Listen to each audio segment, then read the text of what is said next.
विष्णुपाद परमहंस परिव्राजक आचार्य स्तोत्र Shrimati divine grace भक्ति सिद्धांत सरस्वती ठाकुर श्रील प्रभुपाद की जय। जय ओम विष्णुपाद परमहंस परिव्राजक आचार्य स्तोत्र श्रीमती डिवाइन ग्रेस एसी भक्ति वेदांत स्वामी श्रील प्रभुपाद की जय। नामाचार्य श्रील हरिदास ठाकुर की जय। अनंत कोटि वैष्णव वृंद की जय। प्रेम से कहो श्री कृष्ण चैतन्य प्रभु नित्यानंद श्री अद्वैत गदाधर श्रीवासादि गौर भक्त वृंद की जय। श्री श्री राधा कृष्ण गोप गोपीनाथ श्याम कुंड राधा कुंड गिरि गोवर्धन की जय। श्री वृंदावन धाम की जय। मायापुर नवद्वीप धाम की जय। पुरुषोत्तम क्षेत्र श्री जगन्नाथपुरी धाम की जय। द्वारका धाम की जय। गंगा देवी की जय। यमुना देवी की जय। भक्ति देवी की जय। तुलसी देवी की जय। वृंदा देवी की जय। बृहद मृदंग की जय। कलयुग पावन हरिनाम संकीर्तन की जय। All glories to assembled devotees. All glories to assembled devotees. All glories to assembled devotees. All glories, all glories, all glories. Shri Shri Guru and Gauranga. Om Gyanantimirandhasya Jnananjana Shalakaya Chakshurum Militam Jena Tasmai Shri Gurave Namah. Shri Chaitanya Manobishtam Sthapitam Jena Bhutale Swayam Rupa Kadamahyam Dadati Svapadantikam Vandeham Shri Guru Shri Yuta Padakamalam Shri Guru Vaishnavam Cha Shri Rupam Sagrajatam Saganaragunatam Vitam Tamasivam Sadvaitam Savadutam Parijana Sahitam Shri Krishna Chaitanya Devam Shri Radha Krishna Padam Sahagana Radhika Shri Vishakha Cha He Krishna Karuna Sindhu Dinabandhu Jagatpade Gopesha Gopika Kanta Radha Kanta Namostute Taptakanchana Gaurangi Radhe Vrindavaneshwari Vrishabhanu Devi Pranamami Hari Priye Namo Vishnupadaya Krishna Krishnaya Bhutale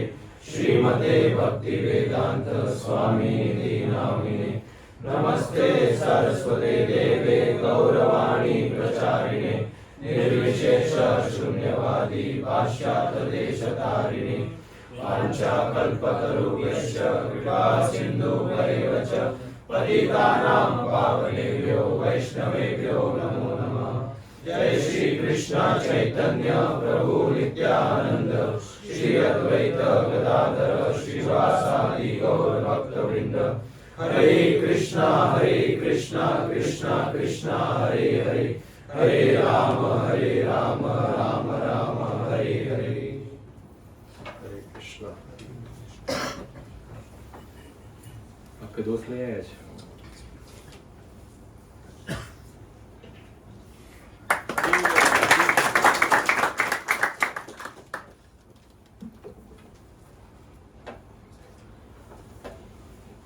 ये ऊपर बैठ जाइए.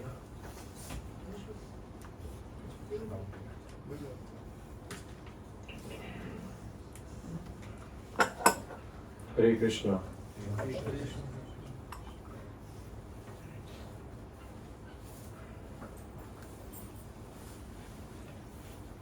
तो पिछली बार हमने महाभारत कहाँ and की थी? अभिमन्यु. और आप अभी तक विलियम्स पे रिजल्ट भी आ गया. बोर्ड्स आने वाला ये विलियम्स पे. शादी हो गई, अभिमन्यु और उत्तरा की शादी हो गई। उत्तरा को विदा कर दिया। अब अगले दिन भगवान श्री कृष्ण, बलराम इत्यादि पांडव सब बैठे हैं और पांडव विचार कर रहे हैं कि अभी 13 साल का वनवास तो समाप्त हो गया है, अब हमारा जो राज्य है वो वापस कैसे लाए। जो कौरवों ने चीटिंग करके ले लिया था, अभी उसको हमें वापस रिकवर भी तो करना है। बहुत हो गया सब, क्या करें। तो प्लानिंग होगी इसकी। अंधाधुंध कोई कार्य नहीं होता। ये महाभारत से एक चीज हम बहुत अच्छे से सीख सकते हैं। महाभारत में सिर्फ पांडवों से हम बहुत अच्छे से सीख सकते हैं। कोई भी कार्य अंधाधुंध नहीं होता है। इसका हमें एग्जाम्पल देखने मिलता है। अभी पिछले ही 2 कथाएं हमने की थी। जैसे ही दुर्योधन को पता चला, कर्ण को, कौरवों को पता चला कि पांडव शायद वहां छुपे हैं विराट राजा के मत्स्य देश में, चलो हमला करने के लिए। तो सुशर्मा राजा अपनी सेना लेके चले गए फटाफट। एकदम वो बोले को घाई का काम क्या होता है? शैतान का होता है। घाई का काम शैतान का होता है। सोच विचार कुछ नहीं था, प्लानिंग नहीं था। हाँ, आंसू सुशर्मा आप आगे आगे चलो, दुर्योधन हम पीछे पीछे आते हैं, बस सब हमला करेंगे, जैसे कोई पिकनिक वगैरह जा रहे हैं। पर सुशर्मा ने जब ऐसे बिना सोचे समझे आक्रमण किया तो वे हार गए। और बिना सोचे समझे कौरवों ने भी आक्रमण किया अपने इतने वरिष्ठ कुरुओं के साथ, भीष्म पितामह इत्यादि के साथ। फिर भी सारे सिंगल हैंडेड अर्जुन के सामने हार गए। चाहे तो वो जीत सकते थे, अच्छे से प्लानिंग करके रणनीति का अगर आते तो शायद लेट्स अज्यूम शायद जीत सकते थे, अगर प्लानिंग करके कोई कार्य किया होता तो। बिना प्लानिंग के कोई भी कार्य किया जाता है तो उसका बहुत कम चांसेस है कि वो सफल हो।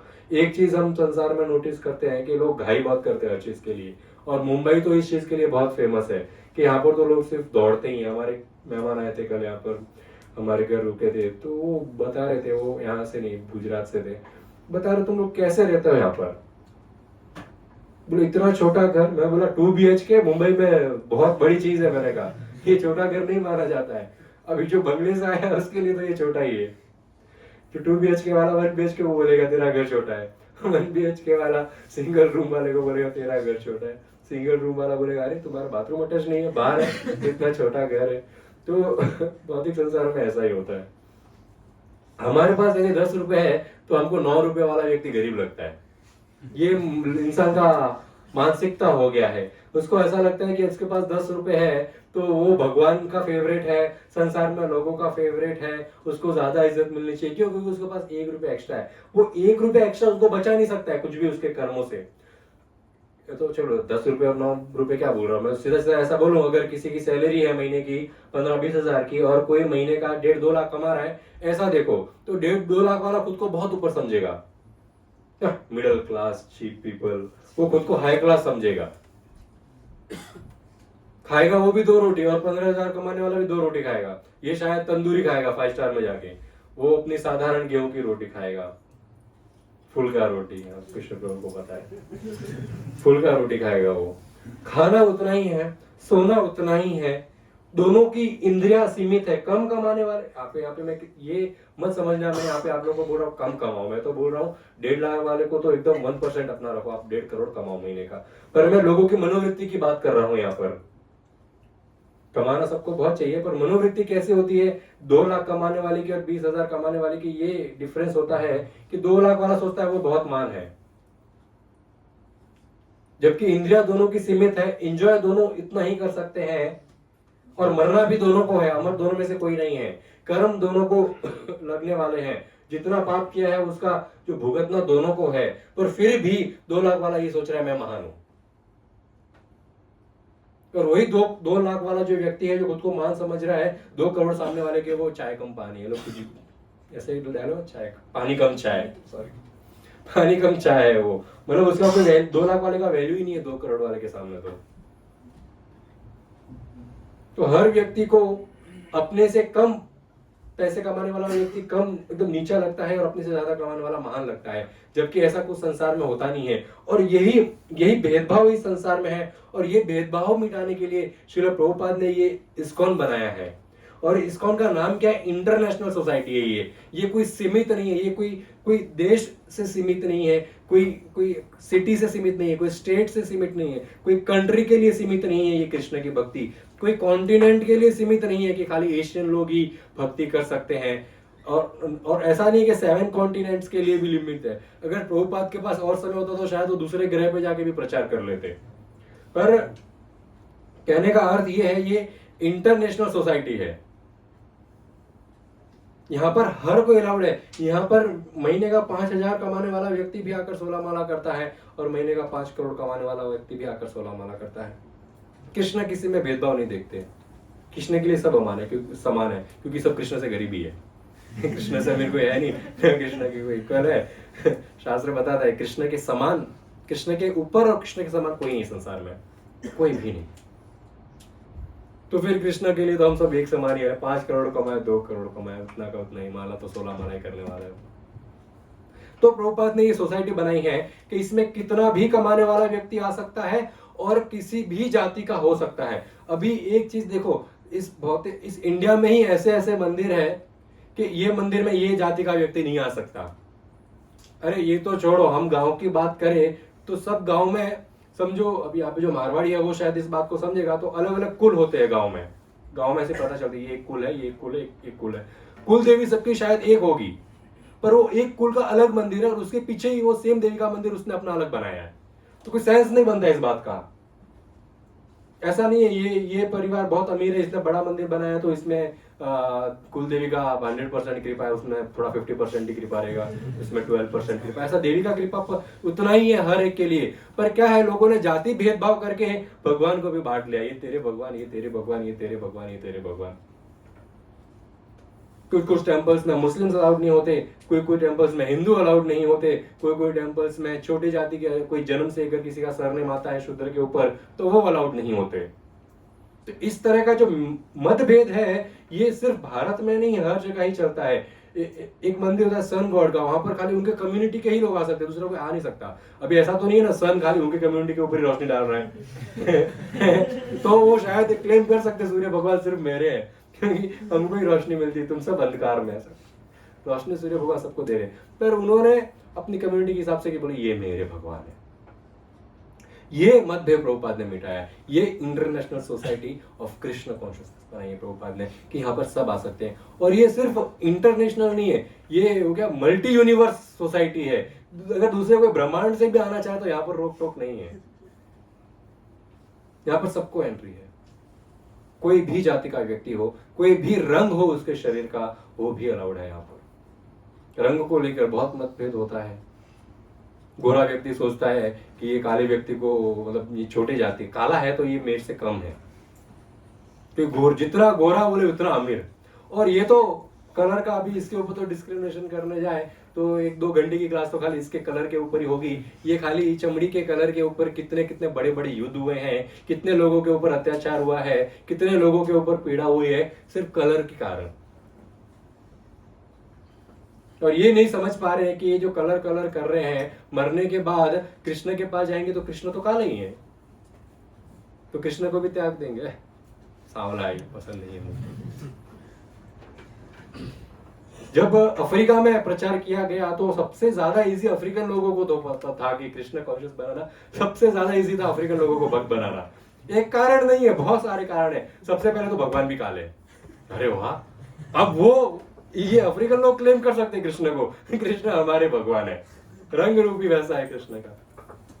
और अफ्रीका में प्रचार करने गए ना, अफ्रीका में एक्चुअली कुछ होता नहीं था। ये तो फिर बाद में क्रिश्चियन लोग आए तो कुछ लोग क्रिश्चियन बन गए, मुस्लिम्स आए तो कुछ लोग इस्लाम में आ गए, फिर हिंदू गए तो कुछ लोग प्रभुपाद के बाद ये जो है हिंदू सनातन धर्म में ही आ गए। अदरवाइज वहां पर ऐसा कोई पूजा भगवान का नहीं होता था, लोग नेचर के वर्शिप कर रहे थे, पहाड़ों का, ट्रीज का, गायों का, नदियों का, इसका रिस्पेक्ट करना। नेचर का पूजा भी एक तरह का देव पूजा ही है, तो ये इसको पूजा करते थे। और उन लोग किसी पर्सनैलिटी में नहीं मानते थे कि भगवान कोई पर्सनैलिटी है, वो नहीं मानते थे। उनका लाइफ चलता था नाच गाने पे। अफ्रीकन लोग का फेमस है नाच गाना। और जब उनको मालूम पड़ा एक तो भगवान काले हैं और भगवान को नाच गाना पसंद है, रास लीलाएं करते हैं तो नाचते हैं, गोपियों के संग नाचते हैं, गोप सखाओं के संग नाचते हैं, और क्या पसंद है उनको, म्यूजिक बहुत पसंद है, वो गाते रहते हैं, बजाते रहते हैं, तो बहुत जल्दी कृष्ण से कनेक्ट हो गया, अपनापन उनको लगने लगा कि भगवान।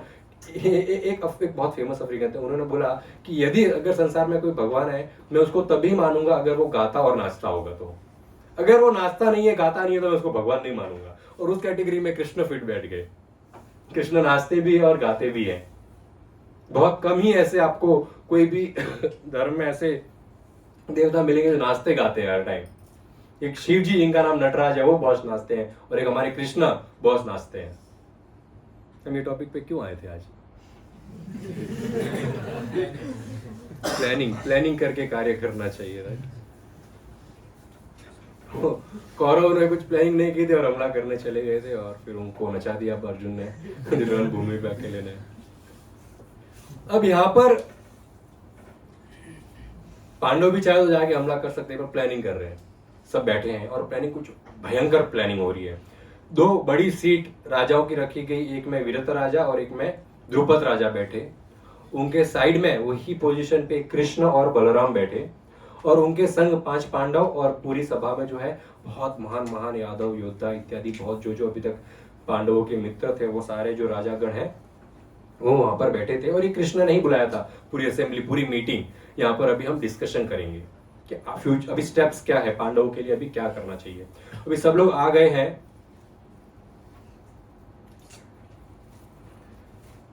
अभी युद्ध की तैयारी करनी, सब लोग बैठ गए हैं। अभी मीटिंग कौन शुरू करेगा? जो सबसे वरिष्ठ है वहां पर। तो सब लोग कृष्ण की ओर देख रहे हैं कि Krishna will start the meeting. तो कृष्ण ने बोलना शुरू किया। तो कृष्ण ने पहले जो राजा वहां पर आए थे, अभी सबको पूरी हिस्ट्री शायद पता भी नहीं हो कि पांडव कहाँ किस दुख से गुजरे हैं, तो कृष्ण ने एकदम शॉर्ट में बताया किस प्रकार युधिष्ठिर, पांडव और द्रौपदी जो है, इनको शकुनी ने छल के माध्यम से हराया, छल किया इनके साथ। इन्होंने खुद मेहनत करके जो अपना इंद्रप्रस्थ स्थापित किया था उसको छीन लिया इन्होंने, और इनको 13 साल के लिए वनवास भेज दिया। इनके ऊपर बहुत कष्ट आए, इन्होंने बहुत झेला है। अब ये जो राज्य है इनका, वो इनको मिलना चाहिए, ये मेरा कहना है। युधिष्ठिर महाराज आज भी कौरवों के लिए, कौरवों का हित चाहते हैं, वो युद्ध करना नहीं चाहते हैं। युधिष्ठिर महाराज आज भी कौरवों को टॉलरेट कर सकते हैं, वो और उनके भाई जो है वो युधिष्ठिर महाराज को मानते हैं। युधिष्ठिर महाराज कहेंगे युद्ध नहीं करना है तो बाकी के भाई भी युद्ध नहीं करेंगे। युधिष्ठिर महाराज कहेंगे युद्ध करना है तो बाकी के भाई भी युद्ध करेंगे। अब ये युधिष्ठिर महाराज केवल मेरी बात मानते हैं। कृष्ण ने कहा अगर मैं चाहूं तो ये युद्ध करेंगे, अगर मैं बोलूं कि उसको छोड़ दो और एक कुटिया में रहो, तो ये युधिष्ठिर तुरंत खुशी खुशी इस कुटिया में रहेंगे। और युधिष्ठिर महाराज की खुशी के लिए जो भीम जो अपने अंदर इतनी आग बबूला होकर बैठा है कौरवों को मारने का, वो तुरंत आग मिटा देगा। अगर मैं कहूं तो वो भी शांत सब बैठ जाएंगे, और ये जो उनका इच्छा है जो राज्य प्राप्त करने का, वो भी ये छोड़ देंगे। तो युधिष्ठिर महाराज आंखों में आंसू भरते हुए कृष्ण की ओर देखते हैं, मुस्कुराते हुए कि कृष्ण मेरे हृदय की बात जानते हैं। कृष्ण सबके हृदय की बात जानते हैं। ऐसा हमको ऐसा नहीं कहता मंदिर नहीं जाना चाहिए, जाना चाहिए, पर यह भाव से मंदिर जाने की कोई आवश्यकता नहीं है कल एग्जाम है तो आज तो मंदिर जाना ही पड़ेगा, ऐसा कुछ नहीं है। आप एग्जाम के पहले मंदिर जाओ या फिर जनरल डेज पे मंदिर जाओ, वही होने वाला है, कोई फर्क नहीं होने वाला है। पर लोगों को लगता है कि भगवान को मेरे बारे में पता नहीं है, तो लोग अपना लिस्ट लेके जाते हैं कि मेरे को नौकरी नहीं मिल रही है, छोकरी नहीं मिल रही है, और पैसा नहीं आ रहा है, कुछ पढ़ा स्टडीज नहीं हो रही है, तो ऐसा लिस्ट लेके जाते हैं। ये सोचकर भगवान को पता नहीं है, बताएंगे तो भगवान को पता चलेगा।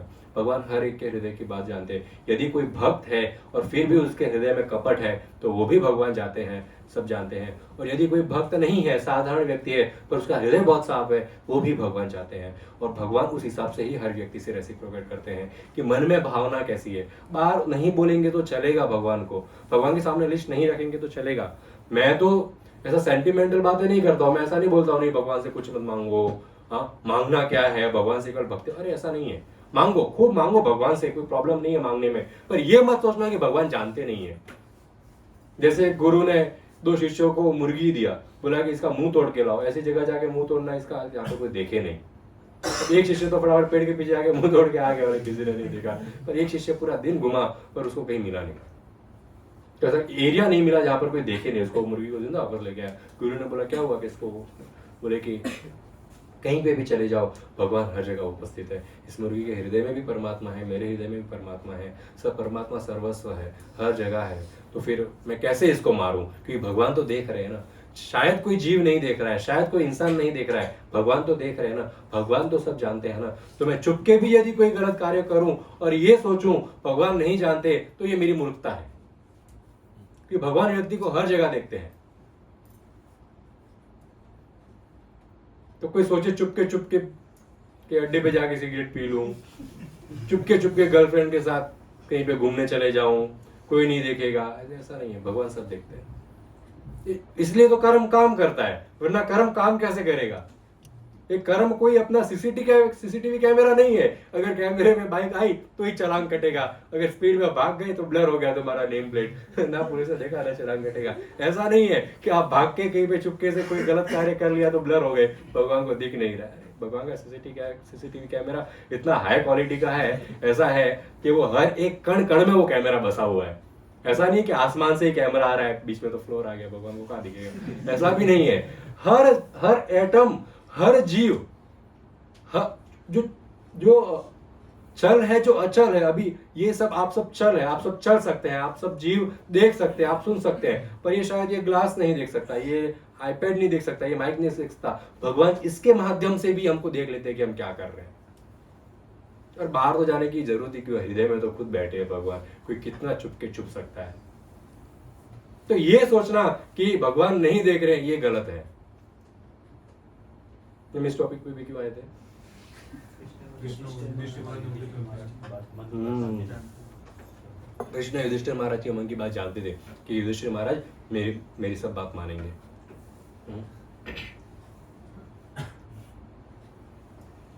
अब कृष्ण ने सजेशन दिया वहां पर पूरी सभा को कि हम एक ब्राह्मण को भेजते हैं मैसेज लेके हस्तिनापुर। क्या मैसेज होगा? कि हम शांति चाहते, शांति दूत भेजते हैं, एक ब्राह्मण को शांति दूत बना के भेजते हैं कि राजी खुशी जो है अपना बंटवारा कर लो राज्य का, भाइयों का राज्य भाइयों को दे दो, अपना राज्य आप रखो, ताकि कोई युद्ध नहीं करना पड़ेगा। पर मुझे पूरा यकीन है दुर्योधन नहीं करेगा, ये बात नहीं मानेगा, तो फिर युद्ध तो जो है वो होने वाला है, इस युद्ध को कोई नहीं टाल सकता। और 100% जो युधिष्ठिर और ये पांचों भाई है, दुर्योधन और इनके भाइयों को खत्म कर देंगे, मार देंगे। तो इसके बारे में सबका क्या कहना है? बलराम जी उठते हैं। बलराम जी अपना हल है, बलराम जी का तो हल के ऊपर ऐसा हाथ रख के बैठे थे और उठते हैं। अभी बलराम जी जो है दुर्योधन के गुरु है, तो एक नेचुरल इंक्लाइन होता है स्टूडेंट के प्रति।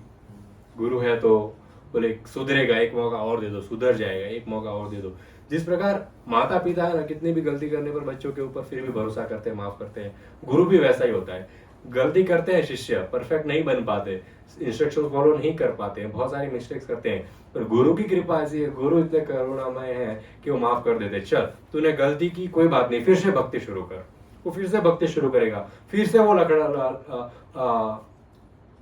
लड़खड़ा के गिर जाएगा, फिर से मिस्टेक होगी, और अगर सिंसियरली गुरु के पास जाके कहे मुझसे गलती हो गई है, गुरु इतने कृपालु है, कोई बात नहीं, वो अपराध भी माफ करेंगे, फिर से भक्ति शुरू कर। ऐसे गुरु अगर किसी को जीवन में मिल जाए ना, तो उसको तो भगवत प्राप्ति से कोई रोक ही नहीं सकता। और गलती से गलत गुरु मिल गए तो यमराज प्राप्ति से आपको कोई नहीं रोक सकता, ये भी फिक्स है। यमराज प्राप्ति तो आपको होकर ही रहेगी, और कहीं जाओ मत जाओ। तो बलराम जी खड़े हो गए। बलराम जी ने कहा कि भाइयों देखो, अल्टीमेटली गलती तो युधिष्ठिर महाराज की थी, मानते हो कि नहीं? आप लोग मानते हो कि नहीं? तो अभी नहीं बोल रहे। बलराम जी बोलते हैं कि गलती तो युधिष्ठिर महाराज की वजह से ही इन्होंने अपना राज्य खोया है। अगर जुआ खेलने आता नहीं है, जुआ खेलने की स्किल नहीं है, तो क्यों गए थे जुआ खेलने? गए तो गए, शकुनी के साथ जुआ क्यों खेला? ऐसे बोल देते किसी और को भेजो जुआ खेलने के लिए, शकुनी के साथ नहीं खेलना है। और अपने ही लस्ट, अपने ही ग्रीड, अपनी ही मिस्टेक के वजह से युधिष्ठिर महाराज जो है ये जुए का गेम हार गए। स्टेप बाय स्टेप इन्होंने धीरे धीरे सब कुछ दांव पे लगा दिया और अपना घमंड नहीं छोड़ पाए, वो घमंड के कारण सब कुछ हार गए। तो कौरवों ने तो कोई गलत किया ही नहीं। सही है कि नहीं की बात? क्या बोलते हैं आप लोग? गलत बात है। बलराम जी को गलत बोली थे। वो तो मतलब खेलने गए थे, लेकिन वो चीटिंग उन्होंने की ना, तो वो तो खेल भावना से खेलने गए थे, उनको भी लगा सामने वाला फेयर खेलेगा इसके लिए। नहीं, पर खेलने के पहले शर्त तो रखी थी ना, शर्त तो रखी थी ना, मना कर सकते थे।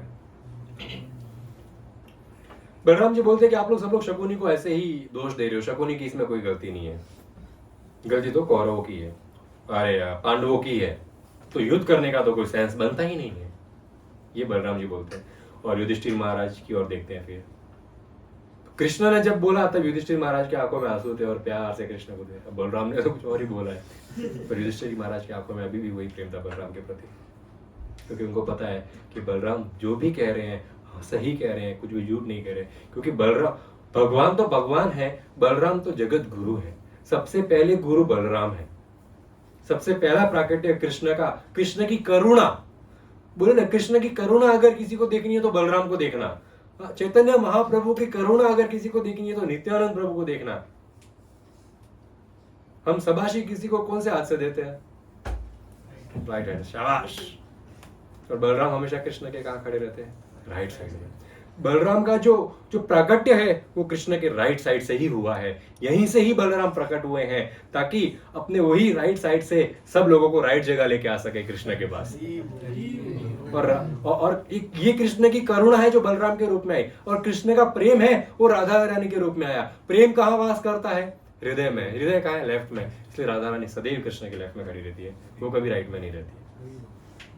और लेफ्ट साइड से राधा रानी सबको जमा करके कृष्ण के हृदय के नजदीक लाती है और वो कृष्ण का प्रेम प्राप्त करवाती है। यहाँ से बलराम जी ऐसे झाड़ू मार के लोगों को यहाँ भेजते हैं, राधा रानी वहां से सबको ऐसा पकड़ देती है और इस प्रकार कृष्ण के सीने से लगा देती है। ये गुरु का, ये बलराम जी का प्रेम है सबके प्रति, ये बलराम जी का करुणा है सबके प्रति, राधा रानी का प्रेम है सबके प्रति, कि ये दोनों मिलकर सभी को कृष्ण के पास लाते हैं। क्योंकि पूछो तो याद रखना कि राइट लेफ्ट में क्यों खड़े रहते हैं। तो ये बलराम जी अगर कुछ बोल रहे हैं तो युधिष्ठिर महाराज ने बोला 100% सच ही बोल रहे हैं, ये झूठ नहीं बोल रहे, ये गलत नहीं बोल रहे हैं।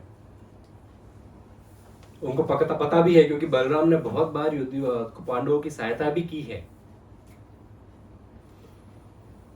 अब इतने में एक यादव योद्धा वहां बैठे था, उनका नाम था सत्यकी। वो बड़े क्रोधित हो गए, बलराम को बोलते आप चुप रहिए बलराम भैया, आप चुप रहिए। एक इंग्लिश में डायलॉग है ना, A fool is not recognized until he opens his mouth. एक बेवकूफ की पहचान कैसे होती है? जब वो मुख खोलता है। जब तक वो बोल कुछ नहीं रहा है बोलेंगे अरे वो शांत अच्छा आदमी है। अगर बोलना शुरू किया तो मालूम पड़ जाता है इसका नेचर कैसा है। व्यक्ति के शब्द कैसे होते हैं उसके ऊपर डिपेंड करता है सामने वाले का कैरेक्टर कैसा है। व्यक्ति को पहचानना है तो पहले थोड़ी देर बात करना, वो किस प्रकार बातें करता है, वो किस प्रकार के शब्द यूज करता है, वो किस प्रकार लोगों को एड्रेस करता है, उससे मालूम पड़ जाएगा कि ये फूल है या फिर फूल है। वो उसके शब्दों से मालूम पड़ने वाला है। तो ये यहाँ पर बोलते हैं कि जब बलराम जी के बारे में ये सत्य के बोलते हैं कि जब तक व्यक्ति अपना मुख नहीं खोले ना तब तक हम पता नहीं लगा सकते वो किसके साइड है। सबको लग रहा था बलराम देखो सच्चाई के साथ है, पांडवों के साथ है, जैसे मुंह खोला सबको पता चल गया ये तो कौरवों की टीम के आदमी है। सत्य की बोलते बलराम जी वैसे तो आपके झंडे के ऊपर हल की निशानी है, यानी कि आप सब समस्याओं का हल ढूंढते हैं, आप सब समस्याओं का हल आपके पास है, परंतु मुझे कहते हुए बड़ा खेद हो रहा है कि आप सबसे बड़े कायर हैं यहाँ पर। बलराम जी को वो कहता है, बलराम जी चुपचाप बैठे, कोई बात, आपस में तो भाई भाई जोड़े लड़ सकते हैं, होता है भाई में मतभेद होता रहता है। तो यादव है सत्य की भी, तो बोलते बलराम जी आप तो बहुत बड़े कावड़ निकले, आप इतने दुष्ट कौरवों का साइड ले रहे हैं, ये आपसे उम्मीद नहीं थी। और फिर सत्य की बताते हैं कि युधिष्ठिर महाराज के साथ चीटिंग हुई है, उन्होंने गेम खेला तो खेला पर धर्म के रास्ते पर जाकर खेला, उन्होंने अधर्म को कभी नहीं अपनाया, उन्होंने कभी भी क्षत्रिय का जो धर्म है उसका नहीं त्याग किया और बड़ों का वरिष्ठों का मान सम्मान किया। उस मान सम्मान के साथ युधिष्ठिर महाराज ने धर्म के साथ युधिष्ठिर महाराज ने गेम खेला, तो सामने वाले को भी धर्म के साथ खेलना चाहिए था, पर उसने चीटिंग किया और उसका नतीजा अभी हम देख रहे हैं। तो गलती तो कौरवों की है, सही बात है कि नहीं? ये बात तो मानते हो, बलराम की बात से अग्री नहीं कर रहे थे, ये बात से तो करते हो। सत्यवती कहते हैं कि बस सिर्फ एक चांस देंगे कौरवों को कि इंद्रप्रस्थ तुरंत आकर यहाँ पर युधिष्ठिर महाराज के चरणों में गिरकर वो इंद्रप्रस्थ लौटाए, और अगर नहीं तो मैं अभी पूरी विशाल सेना लेकर जाकर उनसे युद्ध करता हूं, उनको पकड़कर घसीट कर युधिष्ठिर महाराज के चरणों में रखूंगा। और फिर से सत्यवती बोलते हैं कोई चांस ही नहीं है कि वो विलिंगली आके दे। तो मैं तो यही कहता हूँ द्रुपद राजा और ये मत्स्य देश के राजा वीरता राजा, आप सब इतने महान योद्धा हैं और भी पांडवों के इतने सारे मित्र हैं, पूरी सेना तुरंत तैयार करो, कोई संदेश नहीं भेजना है, कोई शांति दूत नहीं भेजना है, सीधा हमला ही करना है जाकर, यही एक सॉल्यूशन है, दूसरा कोई सॉल्यूशन नहीं है।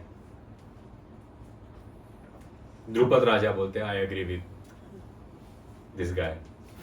क्या नाम है इसका? सत्यकी। क्या I agree with Satyaki. Kaurava नहीं देने वाले, राज्य नहीं देने वाले, हमको हमला ही करना चाहिए। और हम अगर ये सोचे कि धृतराष्ट्र से कोई उम्मीद है तो धृतराष्ट्र से हमको कोई, धृतराष्ट्र अपने बेटे के मोह में पागल हो गया है, वो राजा होने के बाद भी उसके हाथ में कोई डिसीजन लेना है नहीं, सब डिसीजन दुर्योधन ही लेता है। और बलराम के सजेशन के ऊपर हम नहीं चलेंगे, हम शांति वांति नहीं करेंगे, हम सामने से जाकर कभी भी उनको सरेंडर नहीं करेंगे, हम केवल युद्ध ही करेंगे। तब वहां पर जो कृष्ण उपस्थित होते हैं वो कहते हैं कि अभी द्रुपद राजा जो है वो वरिष्ठ है यहाँ पर, द्रुपद राजा के पास इस चीजों का बहुत एक्सपीरियंस है, शास्त्रों का ज्ञान है, वेदों का ज्ञान है। अब मैं ये पोजीशन से स्टेप बैक करता हूं, द्रुपद राजा जो पांडवों के लिए सही समझेंगे मैं उसके साथ हूं, मैं वो करने के लिए रेडी हूं। अब मैं तो जा रहा हूं द्वारका। कोई हार्ड फीलिंग्स नहीं है, ऐसा कोई ईगो हर्ट नहीं हुआ है कृष्ण का, या फिर वो कोई दुख ही नहीं हुआ है कि मेरी बात नहीं मान रहा कोई इधर, सब अपना मन गढ़ कर, ऐसा नहीं। Krishna is very respectful. ये इसको कहते हैं फ्री विल, जो कृष्ण ने हर जीव को दिया है। कोई बोलते हैं ना, बहुत सारे लोगों को ऐसे सवाल आते हैं, अजीब अजीब सवाल, बोलते हैं कृष्ण को अगर भक्ति पसंद है, सच्चाई पसंद है, सात्विक गुण पसंद है, तो पाप क्यों बनाया? गलत कार्य करने की विचारधारा लोगों के अंदर क्यों भगवान ने भरी? ये सब करने की जरूरत ही क्या थी? तो इसका यही आंसर है, फ्री विल।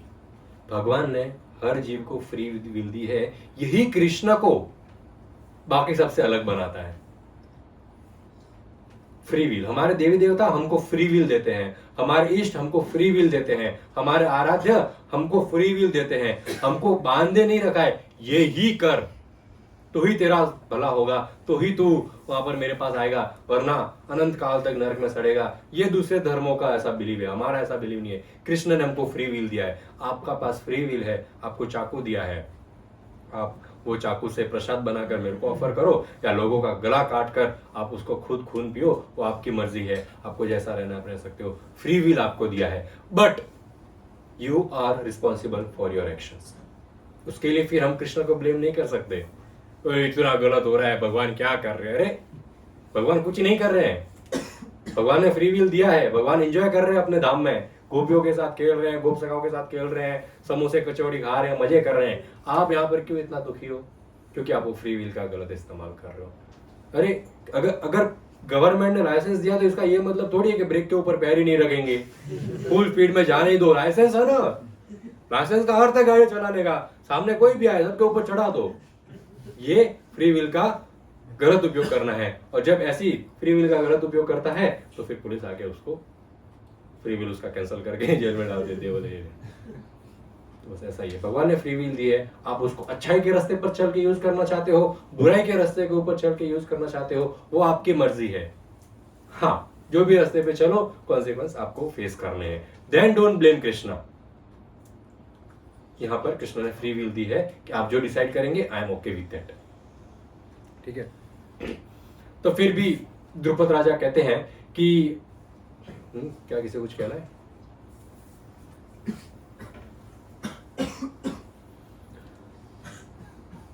तो द्रुपद राजा कहते हैं कि सबसे पहले तो हमें हमारे घोड़सवार अलग अलग राज्यों में भेजने चाहिए। क्यों भेजने चाहिए? लिस्ट देते हैं 50 अलग अलग कंट्रीज का, 50 राजाओं का। Go and approach them and request them to come and fight on behalf of Pandavas. क्योंकि दुर्योधन ने तुरंत ये काम शुरू कर दिया होगा, अभी युद्ध होने वाला है, तो सिर्फ पांडव और सिर्फ कौरवों के बीच युद्ध नहीं है, पूरी पृथ्वी पे जितने राजा हैं, they will be divided in 2 parts. कुछ पांडवों के साथ जाएंगे, कुछ कौरवों के साथ जाएंगे, फिर युद्ध होने वाला है। अभी राजा सब क्षत्रिय है, जो राजा के पास पहले हेल्प मांगने गया वो उसको हेल्प करेंगे, वो ये नहीं देखेंगे ये सही है ये गलत है। अगर दुर्योधन की सेना पहले पहुंची कि दुर्योधन नीड्स हेल्प, तो वो जाएंगे, बोले ठीक है दुर्योधन के पास जाओ। अगर पांडवों की टीम पहले पहुंची, पांडव नीड्स हेल्प, तो पांडवों के साथ आगे युद्ध करेंगे। तो बोले तुरंत सबसे पहले तो हर जगह सैनिक भेज दो कि हमको पांडवों का हेल्प करो। हमारे जो फ्रेंड्स है उनके पास, क्योंकि दुर्योधन बड़ा चालाक है, ये सबसे पहले पांडवों के फ्रेंड के पास जाएगा, फिर अपने फ्रेंड के पास जाएगा। वो पहले पांडवों के फ्रेंड को अपनी टीम में ले गए। और इसी के साथ एक लास्ट चांस देते हुए एक ब्राह्मण को भी भेजते हैं, क्योंकि दुर्योधन तो नहीं समझने वाला है, धृतराष्ट्र से बात करवाते। धृतराष्ट्र से बात करेगा, भीष्म पितामह से बात करेगा, विदुर से बात करेगा, तो शायद इन लोग कुछ कर सके। तो साइड में एक ब्राह्मण को भी भेज देते हैं। तो कृष्ण जो है अपनी सेना सत्यकी इत्यादि, बलराम जी जो है पूरी सेना के साथ वे चले जाते हैं द्वारका, और बता के जाते हैं दोनों टीम में से जो पहले मेरे पास रिक्वेस्ट लेके आएगा मैं तो उसके साथ जाऊंगा। मैं तो थोड़ी किसी का भेदभाव थोड़ी करता हूँ। बलराम और कृष्ण भेदभाव नहीं कर रहे हैं। कृष्ण ने बता दिया मेरे लिए दोनों इंपॉर्टेंट है, both are very dear to me. यही तो भगवत गीता में कृष्ण ने बताया है, ना तो कोई मेरा दुश्मन है ना कोई मेरा दोस्त है, मैं सब जीवों के लिए एक समान हूं। इसीलिए तो आज इस पृथ्वी पर जो सबसे ज्यादा बहुत बहुत निंदनीय काम करता है, बहुत गलत काम करता है, उसका भी कृष्ण देखो हुक्का पानी बंद नहीं करवाते। आई मीन टू से हवा आती है, पानी मिल रहा है, खाना मिल रहा है, हाँ, तो ना कृष्ण बोलते ना वायुदेव को ये नाक के अंदर हाथ से नहीं जाने का, ऑक्सीजन हर जगह है, पर वो क्रिमिनल सांस नहीं लेना चाहिए। उसके लिए ओनली कार्बन डाइऑक्साइड। चाहे तो कृष्ण कर सकते ना कुछ भी, ऐसे तो लोग इंसान मरता है, उसका ऑक्सीजन एंट्री बंद हो जाती है, खत्म, आत्मा बाहर से दी। तो ये कृष्ण कर सकते हैं, बट कृष्ण ने कहा ना तो मैं किसी का दोस्त हूं ना मैं किसी का दुश्मन हूं, सबको एक समान भगवान प्रेम करते हैं। उसके ही बाद कृष्ण कहते हैं परंतु जो मेरे को सरेंडर हो गया है उसके प्रति मैं थोड़ा सा इंक्लाइन रहता हूं, थोड़ा सा मेरा हृदय जो है उसके प्रति आकर्षित होता है। तो वो भी यहां पर देखने मिल रहा है। कृष्ण दुर्योधन की टीम में जाके वहां पर डिसाइड नहीं कर रहे नेक्स्ट स्टेप क्या करना है, पांडव आ गए 13 साल पूरा हो गया, नहीं, वो पांडवों के साथ बैठे कि अभी क्या करना है। तो अजीब बात है, कृष्ण को समझना इतना आसान नहीं है। कृष्ण चले गए वहां से। अब द्रुपद राजा की आज्ञा से जो है वहां पर बहुत सारे राज्य के लोग जो है वहां पर आना जमा हो गए, कई हजारों करोड़ों की संख्या में लोग आना। हम एग्जैक्ट नंबर महाभारत में दिए गए, कौन सी टीम में कितने लोग थे, एग्जैक्ट हाथी, एग्जैक्ट घोड़े, एग्जैक्ट रथ, एग्जैक्ट चलने वाले सिपाही, और इन टोटल कितना काउंट था, वो पूरा महाभारत में डिटेल में दिया गया हुआ है। अब जो कौरव थे वो भी कुछ कम नहीं थे, वो बहुत सारे लोग कौरवों की टीम में भी आए और कुछ लोग पांडवों की टीम में भी आए, और एक ही जगह पे इतनी सारे लोग जमा हो रहे थे मानो पृथ्वी दबे जा रही है अभी, क्योंकि बैलेंस था ना, पहले हर जगह थोड़े लोग थे, और वही पूरे पृथ्वी के लोग अगर एक जगह पे आ जाए तो पृथ्वी को भी भारी लग रहा था। महाभारत बताता है कि ऐसा मानो प्रतीत हो रहा था पृथ्वी दबे जा रही है इतने वजन के अंदर। सब लोग एक साथ जमा हो गए, दोनों जगह, एक इधर और एक इधर, इतने सारे लोग जमा हो गए। अब ब्राह्मण जो है वो हस्तिनापुर पहुंच जाता है वहां पर, और धृतराष्ट्र कौरवों की सभा में जाता है। तो वहां पर विदुर, भीष्म, द्रोण, कृपा और कई बड़े बड़े महारथी सेना जो है वहां पर उपस्थित होते हैं सब लोग। तो बड़े इज्जत से जो है वे इस ब्राह्मण का स्वागत करते हैं, और वहां पर उनका आगे बातचीत होता है, वो क्या होता है हम थोड़ा आगे डिस्कस करेंगे।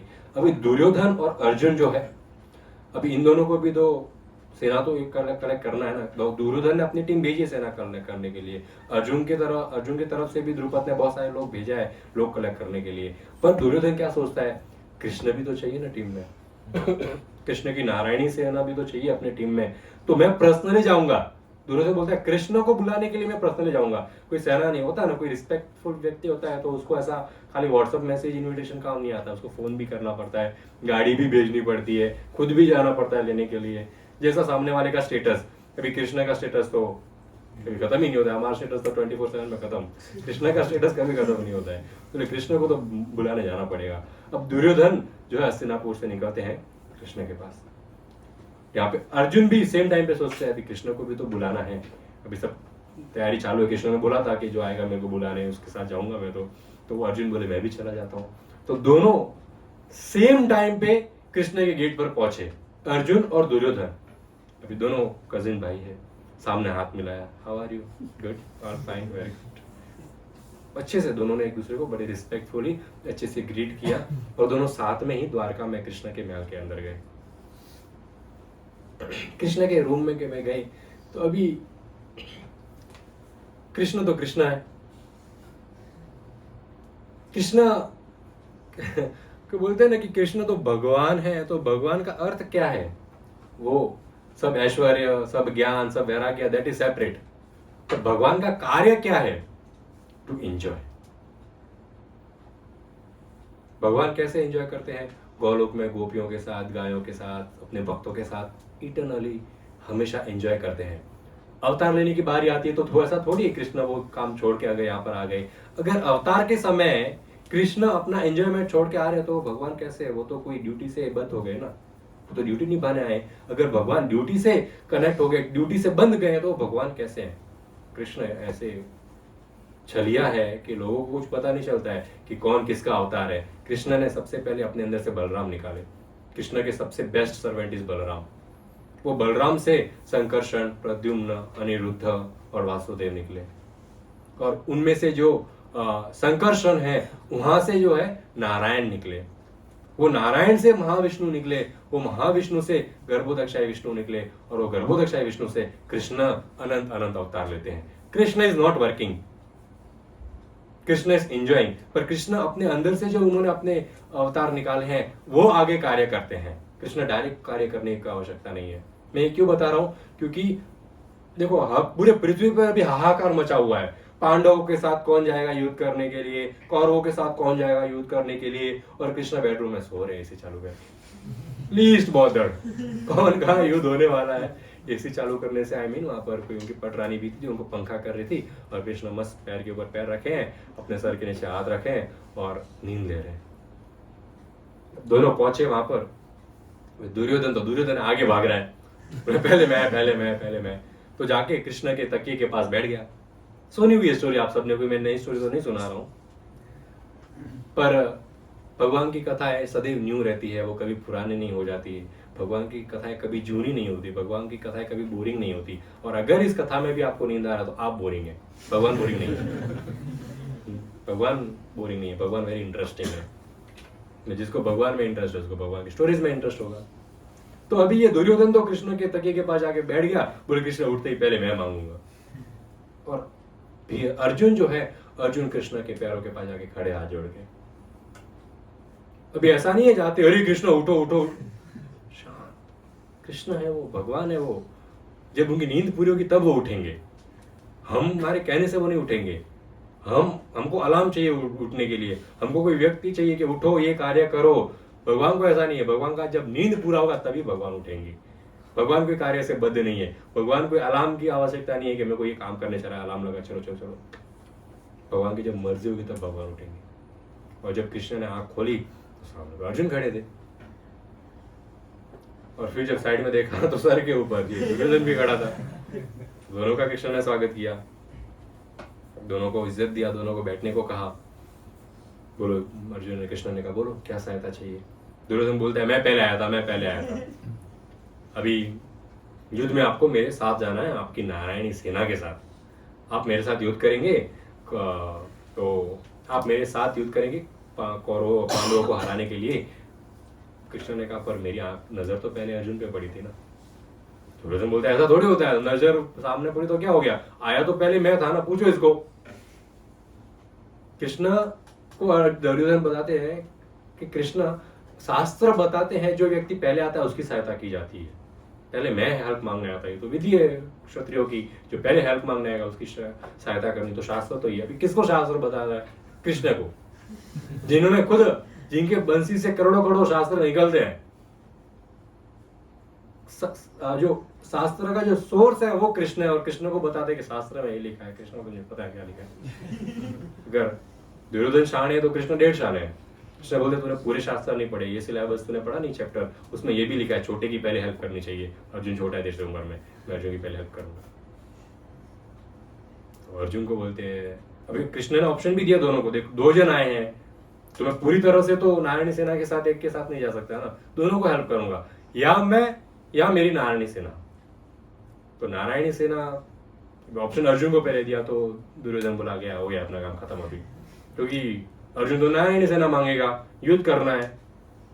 और अर्जुन ने आंखों में आंसू भरते हुए कहा, कृष्ण मुझे आप ही चाहिए मेरे साथ, आप मेरे सारथी बन के आएंगे क्या युद्ध में? अभी दुर्योधन के मुख पर इतनी खुशी, बोले ये तो सेंटिमेंटल लोग ऐसे होते हैं, ये हारेंगी। फिर कृष्ण दुर्योधन की तरफ देखते हैं, दुर्योधन ऐसा दुख, मैं तो आपको चाहता था पर अभी इसने मांग लिया, I don't have any other option, तो अभी आप मुझे मजबूरन सेना लेनी ही पड़ेगी। अभी कृष्ण तो पता है ये ढोंग कर रहा है नाटक, अभी कृष्ण के सामने, कृष्ण सबसे बड़े ढोंगी है, कृष्ण सबसे बड़े चलिया है, सबसे बड़े नाटक करने वाले कृष्ण है, उसके सामने किसी का नाटक क्या चलेगा। और अभी मजा आ रहा है कृष्ण को, ये सब करने में मजा आता है। ये बोलता है अभी कोई ऑप्शन नहीं है तो दे दो सेना, कृष्ण बोलते जा लेके जा, तो सेना लेके जा। दुर्योधन वहां से जाता है, अभी मैं जाता हूँ, बहुत दुख हो रहा है मुझे, आप नहीं आ रहे हो मेरे साथ, तो दिल पर पत्थर रख के मैंने ये कार्य कर लिया और ये आपकी नारायणी सेना लेके भी यहाँ से जाता हूँ। और रूम से बाहर निकलते ही अपने घड़ियाल आंसू साफ करके खुशी खुशी, सेना मिल गई, अभी कृष्ण मिले नहीं, बोले अर्जुन तो हारने वाला है। और कृष्ण ने कहा, ऑप्शन दिया ना, तो बोले कि जो मेरे को चूज करेगा ना, मैं युद्ध नहीं करने वाला हूँ, मैं कोई शस्त्र नहीं उठाऊंगा, ये मेरा नियम है, मैं खाली सारथी बनूंगा। दुर्योधन वहां से निकलते हैं, दुर्योधन वहां से निकलते ही भागते भागते बलराम की महल की ओर जाते हैं। बोले गुरुजी अभी आएंगे हमारे, कृष्ण नहीं आए, सेना मिल गई, अब बलराम को बुलाएंगे। अब बलराम वहां पर मस्त बैठे हैं अपने आसन के ऊपर, दुर्योधन जाते हैं वहां पर, बलराम उनको गले लगाते हैं, आसन देते बैठने के लिए। तो दुर्योधन बोलते हैं कि मुझे पता है बलराम गुरु है, बोले मुझे पता है बलराम जी पर कि आप तो मुझसे बहुत प्रेम करते हैं, तो मैं आपको इनविटेशन देने, आप मेरे साथ युद्ध करिए करके।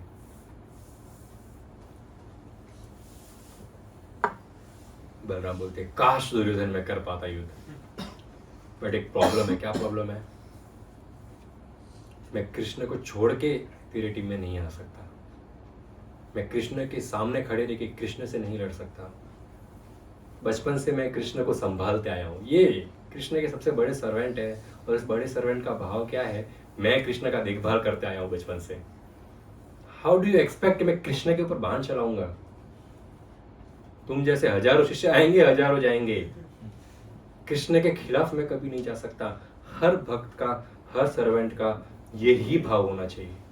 यदि हम कृष्ण को खुद का भक्त कहते हैं तो हमारा यही भाव होना चाहिए कि हम कृष्ण के ऊपर निर्भर नहीं है, कृष्ण हमारे ऊपर निर्भर है।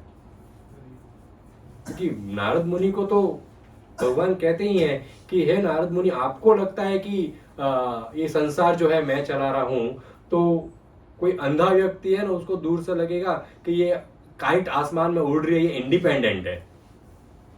पर जो समझदार है उसको मालूम पड़ेगा ये काइट जो एक रस्सी से बंधी हुई है और कोई इस मांझे को जो है कंट्रोल कर रहा है।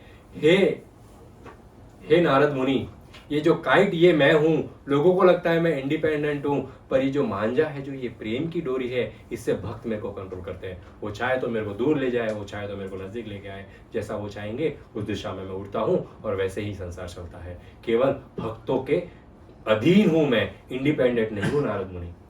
जैसा मेरा भक्त मेरे को नचाते हैं वैसा मैं नाचता हूँ, जैसा मेरा भक्त चाहते हैं वैसा मैं कपड़ा पहनता हूँ। कभी देखा है आपने अपने विग्रह को कंप्लेंट करते हैं, पिंक पहना, आज ग्रीन पहना, बच्चे कंप्लेंट करते हैं मम्मी आज ये कपड़ा वो कपड़ा। कृष्ण तो इतने अधीन है अपने।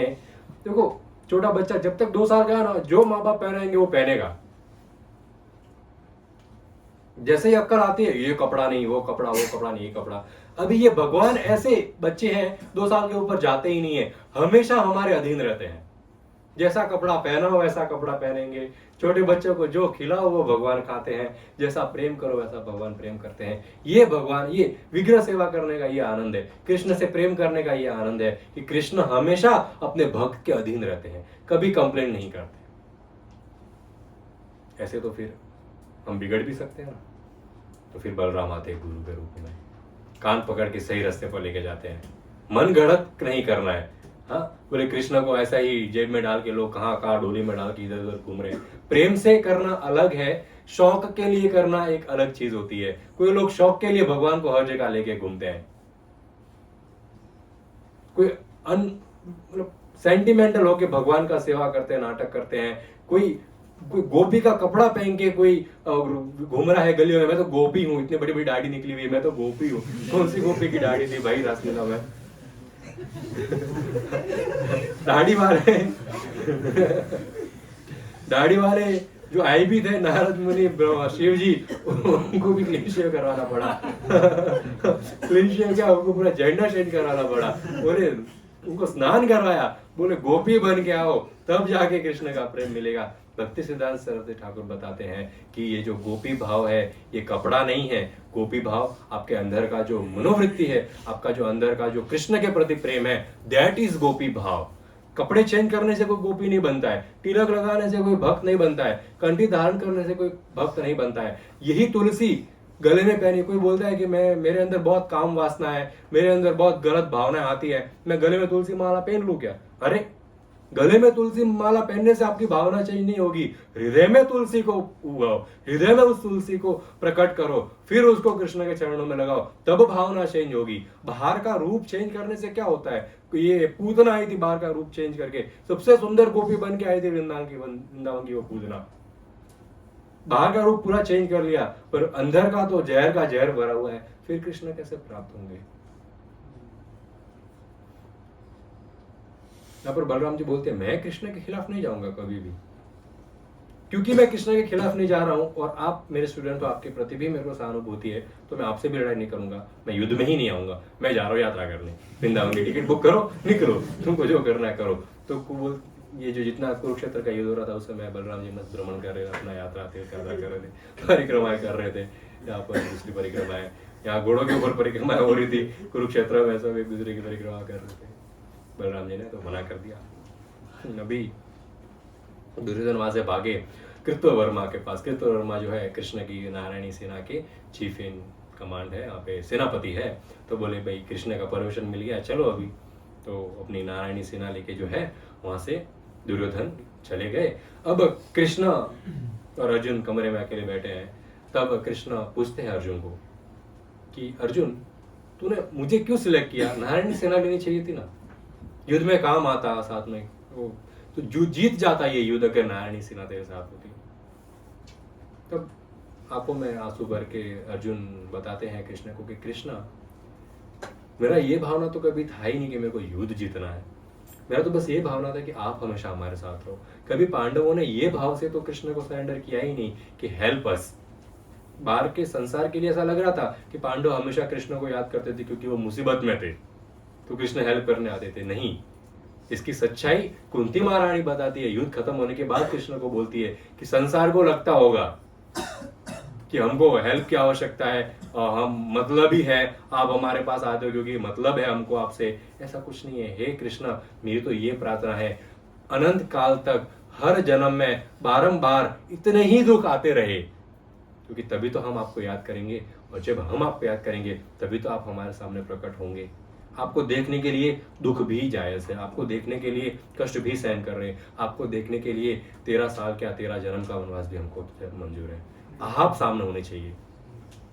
सुखी में कृष्ण हम आपको याद नहीं कर पाते, जब दुख होता है तभी हम आपको याद कर पाते हैं। ये ऐसा सच्चाई नहीं है कि वो सुख के समय याद नहीं कर पा रही। अभी सुख का, ये कुंती महारानी जब ये प्रार्थना बोलती तब सुख का समय चलता है। कौरव हार गए थे, मर गए थे, पूरा राज्य पांडवों को मिल गया था, सब कुछ सही था, सब कुछ अच्छा था, उस समय भी कुंती कृष्ण को याद कर रही है। वो भाव होता है दुख के समय ही, दुख के समय भी याद किया, सुख के समय भी कृष्ण को ही याद कर रही है कुंती महारानी।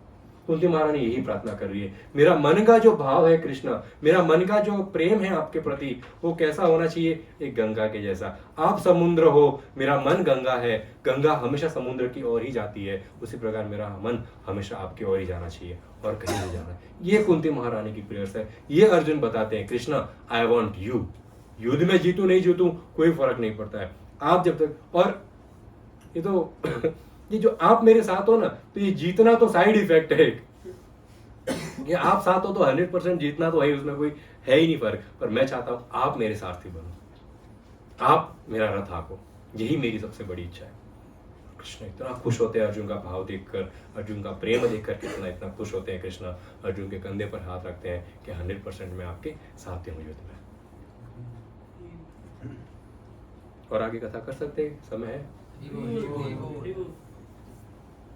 लेट हो जाएगा। ठीक है, आगे की कथा नेक्स्ट वीक करेंगे।